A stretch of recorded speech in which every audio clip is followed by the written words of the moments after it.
لە ئەخباری سعودیە هەر سعودی خۆی بڵاوی کردەوە کە دوو گەنج قیساسیان لێ دەرکرا و کوژران بیستان هیچتان بیستان بەڵێ لەسەر چی چێ ئێزانێ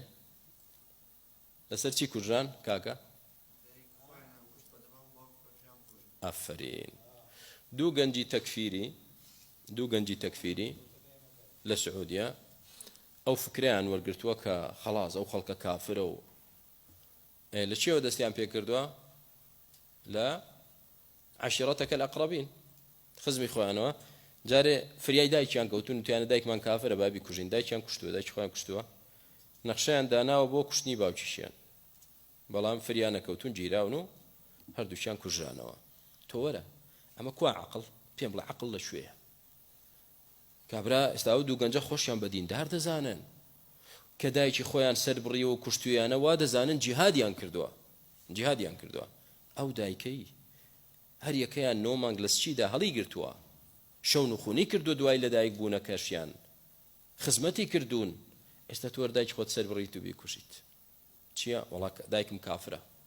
کافرە بۆچی دایکم کوفری بە تاغوت نەکردووە سبحان الله کە جاهل و نەفامن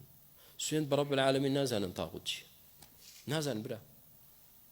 هەرچی دەیبینێ کاکە کوفری بە تاغوت نەکردووە يعني سبحان الله وقرمش كراون بوجيان مسلمانان رايك حديثك بيغمبر صلى الله عليه وسلم يقتلون أهل الإسلام ويدعون أهل الأوثان أهل الإسلام دكوجن أهل الأوثان جواز دينن هر يشيك لوانا لنا ولاتي مسلمانان جياني بوناكري دلي تنگ لنا مسلمان ده چه لنا ولاتي كافر ده دنشي إسراحات دلي كاكا آزادية كام آزادية أو آزادية كأو ولاتا كافرانا بون با دایکێک بۆیان گرتویان نەخۆیان بۆ گیانی مسلمانان دەژڵێن دەبێ ئێمە ڕێز لە وڵاتە بگرین کە تیایدان یعنی بەرامبەر ئەو وڵاتەی کە بۆ خۆی تێیدا دەژیت جا هەر وڵاتێک بێ لە وڵاتە کافرانە ڕێزی لێ دەگرێت پابەندی قانون و یاساکەیەتی و دەستی سوێندی خواردۆ بە قورئان عەفوەن سوێندی خواردۆ بە خوا کە خیانەت لەو وڵاتەی ئەوێ نەکە و سەرکردەی وڵاتەکەی ئەوەی خۆش بوێ و ڕێزی بگرێت باشە و باسیشی نەکا بە خراپە بەڵام بەردەبنە گیانی مسلمانان سبحان الله ئێ باشە کە کوفر بە تاغوت بێ ئەوەی لای خۆش تاغوت نییە ئەی بۆ ناڵێ کوفر بە تاغوت خەڵچینە دەی لە وڵاتی تۆ تێدای ئەو دەعوەیە کە لێرە دەتەوێ بکرێ بۆ لەوێ نایکەی بۆ ناڵێ خەڵکی نەکا کەمە تاغوتێکە دەبێت دژی بین دەبێت جیهادی دشکەین بۆ نایکەن يقتلون أهل الإسلام ويدعون أهل الأوثان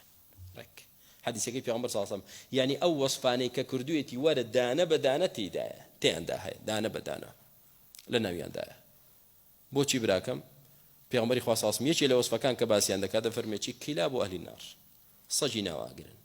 زانان ده فرمي باشا بو بصق ناون راون بو بشتيجي تربي عمر خاص عاصم وصفينا كردن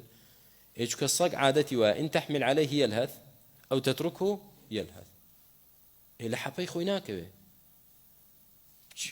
بۆی بچی وازی لێ بێنی هەرچی بکەوە لە حەپەی خۆی ناکە هەر جنێو دەڵە هەر قسە دەکە هەر دار و بەرد کافرە کێ بەڵام مسلمان کافرە ئەمما ئەوەی کە بڵێ ئین الله ثالث ثلاثة نابێ باسی بکەی و مشکلەمان نییە لەگەڵ ئەو مشکلەمان لەگەڵ ئەو کەسێک کە شایەتمان دێنێ و نوێژ دەکا و ڕۆژوو دەگرێ ئەمانە کافرن دەبێ ئەمانە سەر ببڕدرێن